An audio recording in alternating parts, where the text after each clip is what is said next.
പ്രണവ് ഓഫീസിലേക്ക് പോവാതിരിക്കുന്ന അപകടമാണ്. എത്രയും വേഗം എന്തെങ്കിലും ചെയ്തേ പറ്റൂ. അപകടമാണെന്ന് പറഞ്ഞുകൊണ്ടിരുന്നിട്ട് എന്താ ഗൗതം ഗുണം? തീരുമാനം എടുക്കേണ്ടത് ഈ പറഞ്ഞ ആള് തന്നെയല്ലേ? ഞാൻ ചില തീരുമാനങ്ങൾ എടുത്തിട്ടുണ്ട്. അത് പ്രണവിനെ അറിയിക്കുകയും ചെയ്തു.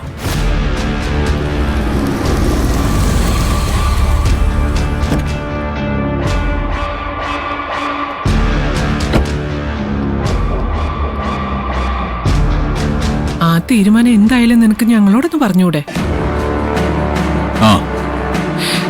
ഞങ്ങളെ നിന്റെ കാര്യം തന്നെ പറഞ്ഞുകൊണ്ടിരുന്നേ. കൃത്യസമയത്ത് തന്നെ നീ എത്തി. ഞാൻ കൂട്ടിക്കൊണ്ടുപോകാനാ വന്നത്. നമുക്കിറങ്ങാം. എന്താടാ, എന്താ പറ്റിയേ? പെട്ടെന്ന് ഇങ്ങനെ ഒരു തീരുമാനം? ഞാനാ പ്രണവിനോട് വരാൻ പറഞ്ഞത്. എന്താ ഗൗതം, ഞങ്ങൾക്കൊന്നും മനസ്സിലാവുന്നില്ല. നീ ഇന്നലെ രാത്രി പറഞ്ഞാണ് ശരിയെന്ന് ആലോചിച്ചപ്പോൾ എനിക്കും തോന്നി. അമ്മ നിൽക്കേണ്ടത് നമ്മുടെ കൂടെ ഈ വാടക വീട്ടിലല്ല, ഈശ്വരമംഗലത്താണ്. അവിടെ ആ പഴയ അന്തസ്സോടെ തന്നെ അമ്മ ജീവിക്കണം.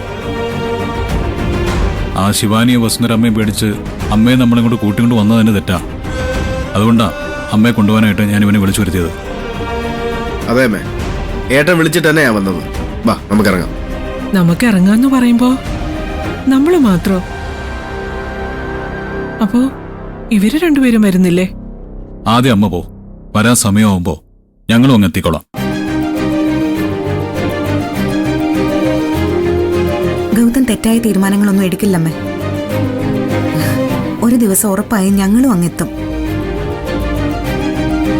ഇപ്പോഴത്തെ ഒരു സിറ്റുവേഷൻ അമ്മ മനസ്സിലാക്കണം. ഞാൻ വരുന്നതിൽ അവിടെ ആർക്കും എതിർപ്പില്ലാന്നും എനിക്ക് നന്നായിട്ട് അറിയാം. പക്ഷേ നിധിയുടെ കാര്യം അങ്ങനെയല്ലല്ലോ, അതറിയാലോ.